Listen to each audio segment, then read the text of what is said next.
Late last year, this video took the gaming world by storm. What you're watching now is not real footage, it's a game designed to look like a body cam. The video was released by its developer, Alexandre Spindler, and instantly it went viral. And I think it's pretty obvious why. This game at a glance looks almost completely real, but it also appears like it might just be some clever engine trickery that would never really function as a video game.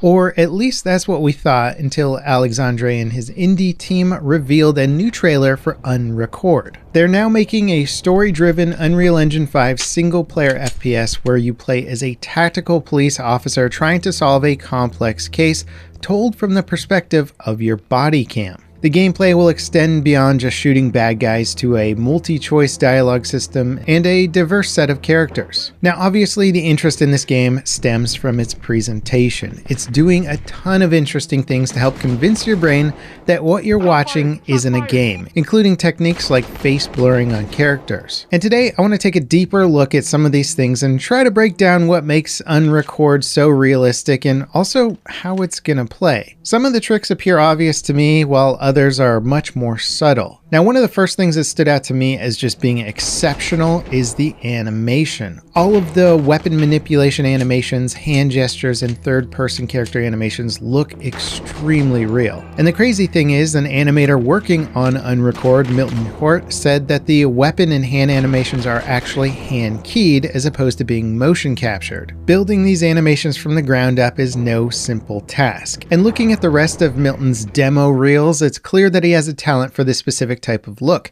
His Mark 18 Glock demo reel looks like it was setting the groundwork for more realistic weapon animations. There's an incredible timing to each action, some shakiness to the movement, and you can even see the momentum of the weapon having an effect on the actual stability. Now, this style may not be desirable in your typical multiplayer shooter, as it could be distracting or make it harder to actually scale the animation speed and likely require a lot more work per weapon to implement. Just looking at the latest Call of Duty game, videos of the reloads have impressed viewers to the tune of billions of views. And the COD animations are extremely impressive, but Call of Duty is a game where gunplay has to take precedent over the presentation in many aspects. So while the animations from Modern Warfare 2 do look realistic sort of outside of combat when just watching them, the actual gameplay and stuff tends to break the immersion. Animations get cut off before they finish, weapon models are deliberately poised to hide small details that would be a pain to animate, plus the quickness, accuracy, and speed of it all makes it seem a little less human. Just look at what happens to the reload animation when you start sprinting in Modern Warfare 2. It gets cut off and transitions quickly to the character model sprinting. Now look at Unrecord when the character goes from walking to sprinting. There's very little cheating happening with the animations, especially when he stops sprinting and regrips the pistol. And when looking at Unrecord, it appears that they're putting the presentation above all else.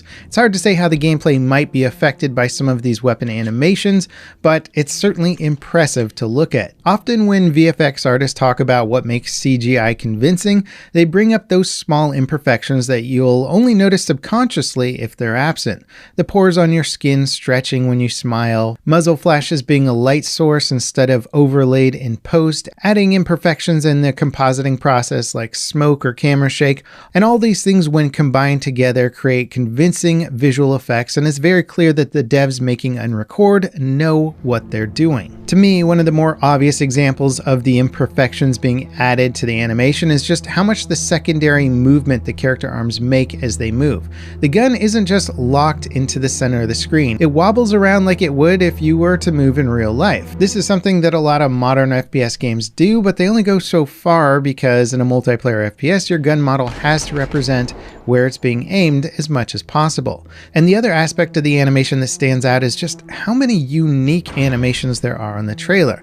And while I'm sure a bunch of it is recycled animations being used multiple times, the addition of that secondary motion caused by the character moving hides a lot of that repetition incredibly well. To me, the only time the animation really sort of breaks down or looks too repetitive is when the character kicks a door open and when he takes his hand off the gun and the fingers sort of stay curled up like an action figure's hand. Outside of those two moments, there's very little going on to actually pull you out of the realism.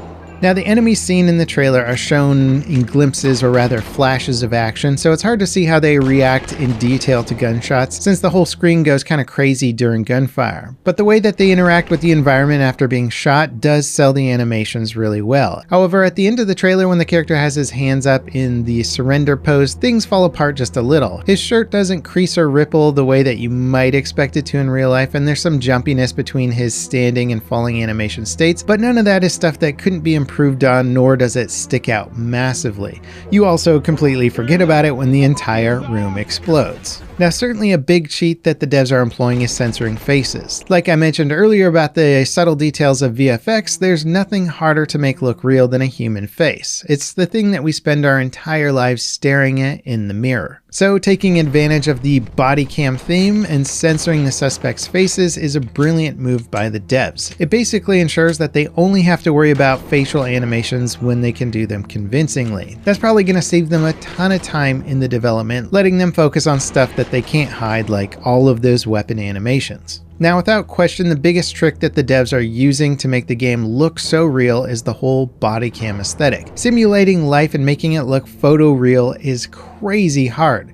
Simulating life when filmed on a crappy body cam is less difficult. In fact, the original viral video was made with an Unreal Engine level asset that other devs are familiar with. In fact, I downloaded it and walked through the level. And looking at this level without the body cam fisheye effect, pixelation, and blown out lighting, it's much easier to see the imperfections in the world. It's still a great looking asset, and Unreal Engine 5 is incredible, but it does illustrate how the devs are able to get around a lot of the limitations of the game engine when it comes to photorealism by crushing the color space, having the brightness levels blow out the sky, and reducing the clarity at the edge of the screen. Unrecord isn't making a game that looks like real life. They're making a game that looks like real body cam footage, which is a significant distinction. That said, it's still incredibly impressive, expertly done, and very innovative. The way that the camera's exposure changes when it's pointed at bright and dark objects is also convincing. It's not just them slapping some contrast and distortion onto the gameplay as a basic shader. They're simulating how a real camera behaves when you just set it on auto record, or a standard body cam, which is always set to auto. Now, of course, one of the bigger questions I have is, how does it play, and will it be fun to play?